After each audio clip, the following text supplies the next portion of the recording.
Hey y'all, I'm Trent Ford from Alabama. So I'll put my link to the Substack version of this with all the links that I use to back up my research and points in the video's description. So if you want those there. And I'm not saying any of this as someone that's on the left or the right. I'm writing this as an American who believes in the rule of law, constitutional rights, and basic human decency.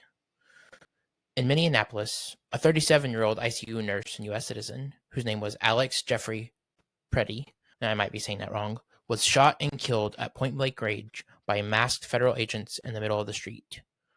He was legally armed. He had a permit. He was helping a woman who had just been shoved to the ground, and he was filming on his phone. And now he's dead. You can see it yourself in the bystander videos and breakdowns from people on the ground, like Aaron Parnas' reporting and analysis. That alone should make every conservative, liberal, and moderate sit up straight. This can't help but make me think about my younger brother. He's also a nurse, and he likes his Second Amendment. What makes this worse is that we're being lied to about what happened. So I'll go through this video and I'll add the chapters in. Chapter 1 is going to be what we're being told versus what we can see. The official story from DHS and Border Patrol says that he approached officers with a handgun and violently resisted as they tried to disarm him. Minneapolis live shooting updates showed that the man was shot and killed by federal officers, officials say. But the video, which from multiple angles, shows something different from the official federal narrative. They show a man with a phone in his hand, not a gun, agents spraying him in the face with pepper spray, agents swarming him, tackling him into the ground, several officers on top of him, pinning him down, and then shots fired at near point-blank range while he's down and outnumbered. So from another angle, you can also see what looks like agents pistol whipping him in the head while he's already on the ground and blinded by pepper spray before they shot him. If this is defensive fire, then the word defensive has lost all meaning. You don't have to agree with me on a single policy issue to see the problem here. You just have to believe your own eyes. This is part of a pattern, and it's not a one-off tragedy. Just weeks ago, another U.S. citizen, Renee Nicole Good, was shot and killed by federal agents in Minneapolis. We were told that she rammed officers with her car, and then independent video analysis and 3D reconstruction showed that story didn't hold up. The agent fired 3 times, including after the vehicle was already past him, and after she said to him, "I'm not mad at you, dude." Now it's happening again. The same playbook. First, a citizen is killed. Second, the government rushes out a story that makes the victim look like a lethal threat. Third, videos and witnesses contradict that story.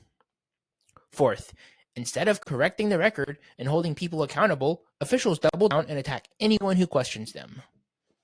This isn't an oops, we got a detail wrong in a fast-moving situation. This is a repeated pattern of using false or misleading claims to justify lethal force. If this were happening in another country, we'd call what it is, abuse of state power. I want law enforcement officers to go home safe. I'm going to say this plainly because I know some of you are reading this and are worried about it.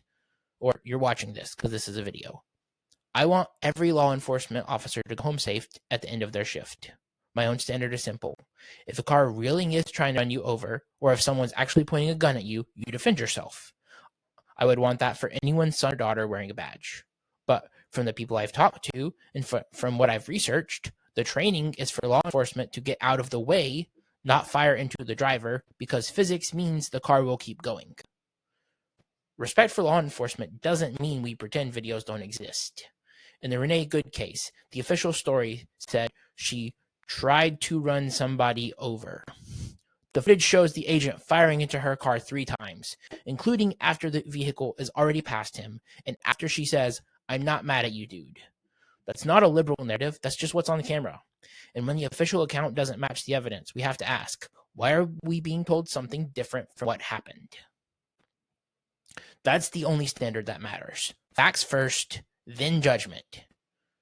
How did we get here? Operation Metro Surge. None of this is happening in a vacuum. Both killings took place under Operation Metro Surge. the Trump administration's massive immigration crackdown that dumped thousands of federal agents into Minnesota over and above local police forces. And you can see this on Wikipedia. On paper, Metro Surge is about going after dangerous, criminal, illegal aliens. In practice, DHS touts big arrest numbers, but admits only about 5% of those they picked up have violent crime records. U.S. citizens have been tackled, detained, and hauled to federal buildings despite shouting, "I'm a citizen," and offering ID. Federal agents have raided homes on administrative immigration paperwork, not judicial warrants, with at least one federal judge ruling sudden entry unconstitutional. Video shows agents pulling a disabled woman from a car as she screams, "I'm disabled," in obvious distress. Minnesota's attorney general and local leaders, including Democrats and law and order police chiefs, have gone to federal court calling this a federal invasion of the Twin Cities and a campaign of organized brutality, arguing it violates both the 10th and 4th Amendments. You don't have to share my exact views on immigration policy to see that something here is badly off. I'm a Christian, and this bothers me. I'm a Christian. I don't believe our faith gives any politician, any agency, or any officer a free pass to take a life and then tell a false story about it. The Sermon on the Mount doesn't say, "Blessed are the powerful when they shoot first and spin it later." It tells us God cares how we treat the least of these, even when they're on the wrong side of a line or a law. Some of my fellow Christians have been defending these shootings because the administration doing them aligns with their politics. That breaks my heart. If we only care about human life when it's our side in danger, and we shrug at point-blank killings because our preferred leader says it was justified, that's not pro-life. That's just partisan with a Bible verse taped on top. The ugliest thing I've seen this year is how quickly all of us, left and right, are tempted to excuse cruelty when it's aimed at the other side. I don't want that to be who we are in Alabama or the United States. If a woman shot 3 times in the head and chest, or a nurse beaten and killed in the street, doesn't bother us because they were on the other side. The problem isn't our theology of law and order, it's our hearts. This is about rights, not partisanship. I'm a centrist. If you've looked at my platform, you know I care about practical solutions for working families, fair taxes, second chances, rural hospitals staying open, lower power bills, sane AI regulation, not symbolic culture war fights. I believe in secure borders. I believe in enforcing our laws. I believe in having serious adult conversations about immigration and public safety. But I also believe being a legal gun owner is not grounds for execution. Filming law enforcement is not grounds for execution. Helping a stranger who was shoved to the ground is not grounds for execution. Simply existing within 20 yards of a federal operation is not grounds for execution. We cannot say we believe in the Second Amendment, the First Amendment, and the rule of law, and then look away when the government kills a citizen who was legally armed, filming, and not actively attacking anyone. If we let the government redefine threat to mean someone who makes us uncomfortable or someone who has a gun nearby, then every legally armed citizen in Alabama, Minnesota, and across the country should be worried. This is not a blue city problem. This is a federal government problem. So this is about enforcing the law versus being above the law. Let me address something I hear a lot. ICE agents are just enforcing the law. If people didn't cross the border illegally, this wouldn't happen. That's partially true. Enforcing immigration law is their job, but being above the law is not. When a citizen is killed, the question is not whether immigration law exists. The question is whether the force used matched the actual threat in that moment. If we can see on video that it didn't, then backing the badge has to include backing a real investigation, not a pre-written press release. Here's what I'd want if the shoe were on the other foot. If a state or local Democratic cop had shot someone under similar circumstances at a Republican gathering, conservatives would be demanding body cam footage, accountability hearings, and criminal investigation.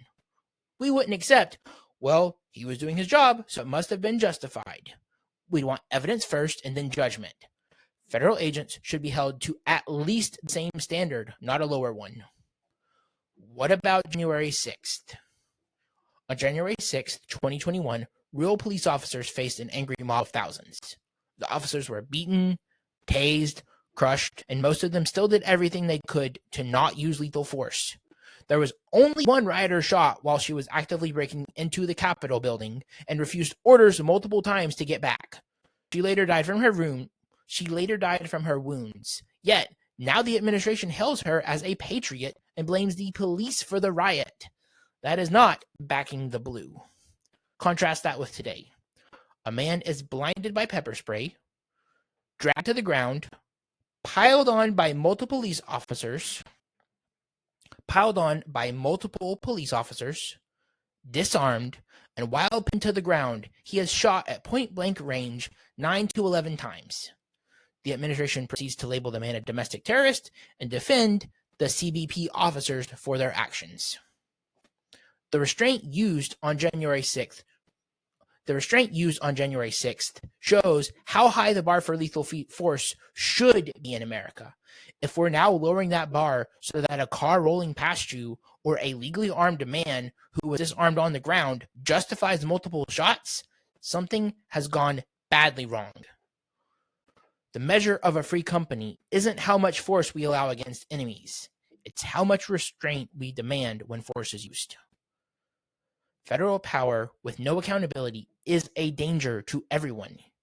Here's what should terrify all of us, regardless of party. Thousands of masked federal agents operating inside American cities with minimal oversight. Local leaders and police chiefs saying, "We didn't ask for this, we don't control this."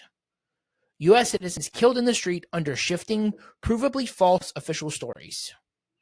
Investigators and prosecutors resigning after being pressured when they tried to push for accountability in earlier cases with Renee Good. That's not law and order. That's power without accountability. You can support law enforcement and still demand that when the government takes a life, the story has to be true, the facts have to be checked, and the people involved have to answer for what they did. That's not being anti-cop. That's being pro-rule of law.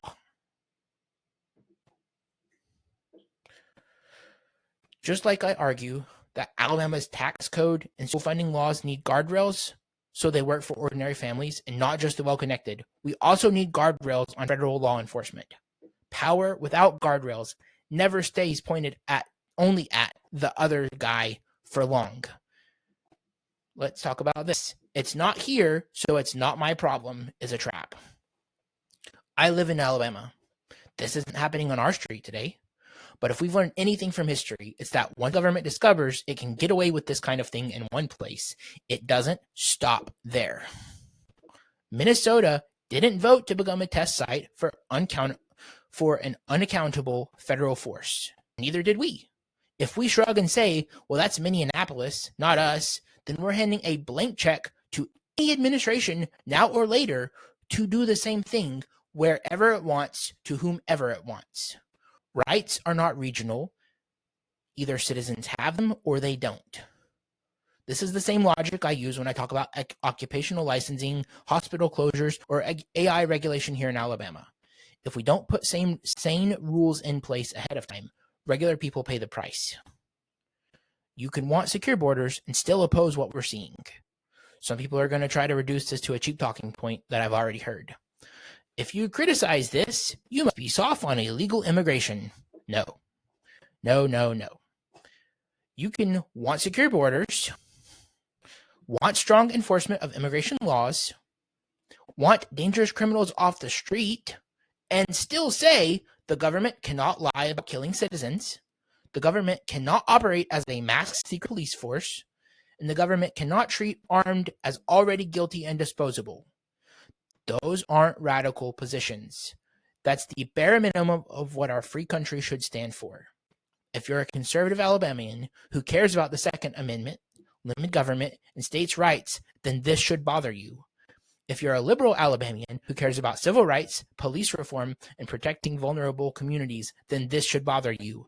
If you're just trying to raise a family and not have to worry about the government killing someone in the street and then lying about this, then this should bother you. This is where I stand. I'm Trent Ford, and I'm not interested in playing team sports with your rights. My views on policy are moderate. My views on our basic rights are not. On that, I'm absolute. The state answers to the people, not the other way around. Lethal force by the government must be rare, justified, and honestly explained. Our rights mean nothing if they vanish the moment an agency decides we're inconvenient. I want every person watching this, whether they're Democrat, Republican, Independent, Conservative, Progressive, whatchamacallit, whatever, to ask yourself one question.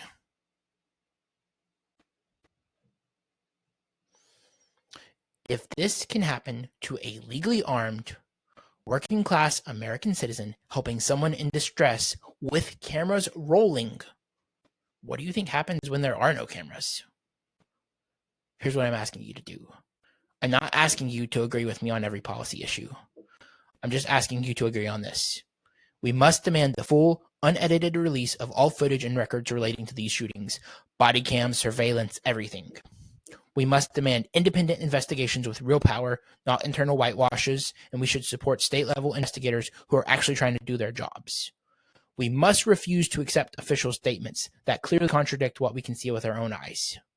We must stop letting this be framed as left versus right when it's actually government versus truth and accountability. And then think about this. Does ICE and its related departments really need more money and power when this is what they do with it? You don't have to post a big apology or change your party to admit, even just to yourself, the video doesn't match what I was told. All I'm asking is that we care more about the truth than about defending anyone's team jersey, including mine. If you want to know where I stand and what I'm fighting for, it's simple. A country where federal agents don't get to act like secret police. A country where your rights don't disappear when you make the government uncomfortable. A country where a nurse helping someone on the street is not shot dead and then lied about. If that sounds extreme, then the problem isn't my politics. The problem is what we're starting to accept.